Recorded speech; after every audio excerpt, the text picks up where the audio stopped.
You already know what this feels like. That specific weight in your chest when someone is gone. Not dead, just gone. Chosen something else. Chosen someone else. The way a room can feel different because a particular person is no longer in it. The way you can miss someone so precisely. Not people in general, not the idea of company, but one specific human being whose absence has a shape and a sound and a smell. That feeling has a name now. We call it heartbreak. But it existed for hundreds of thousands of years before any human had words for it.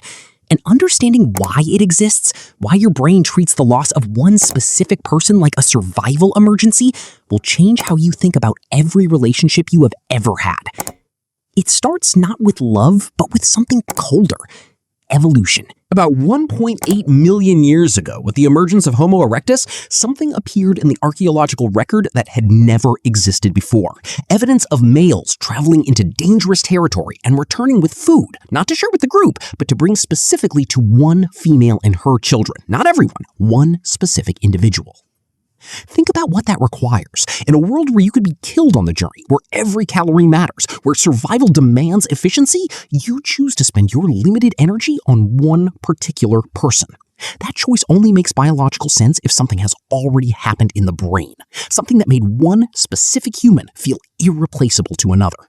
That is the oldest evidence of human love we have found. It is 1.8 million years old. It predates language, it predates fire control, it predates everything we associate with civilization. And here is what nobody tells you about that ancient pair bond. It came with loss built into it, because the same neurochemical system that creates attachment, the dopamine flooding your reward circuits when you see someone you love, the oxytocin binding you to them through touch and proximity, the vasopressin driving your fierce protective loyalty, that same system registers their absence as a threat to survival.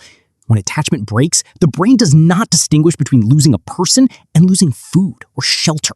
It treats it as an emergency. The pain is not metaphorical. It is neurological. It is real in the most biological sense possible. You are not dramatic when heartbreak destroys you. You are ancient. But here is what that pain actually proves. In 1950, archaeologists excavating a cave in Iraq called Shanidar discovered the bones of a Neanderthal man. He had a withered, useless right arm, severe healed fractures suggesting major trauma, possible vision impairment, injuries that in any purely competitive survival environment should have killed him decades earlier. But he had lived for years after those injuries, decades, in one of the harshest environments imaginable. As someone who could not hunt, could not gather effectively, could not contribute the physical labor prehistoric life demanded, he survived because other people kept him alive, fed him, carried him, chose to spend their limited resources on someone who could not immediately give anything back. That is not survival instinct. That is not logical resource allocation. That is attachment that persists past usefulness. That is love in its purest and most ancient form. And Neanderthals shared 99.7% of their DNA with us. If you are of non-African descent, you carry Neanderthal genes right now. These were not alien creatures.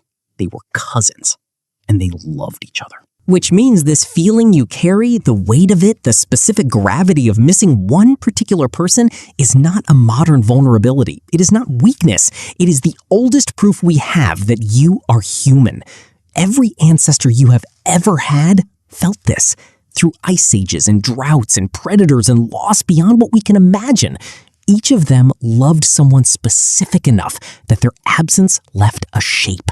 And somehow, through all of it, they kept going, which is why you are here and why it still hurts the same way.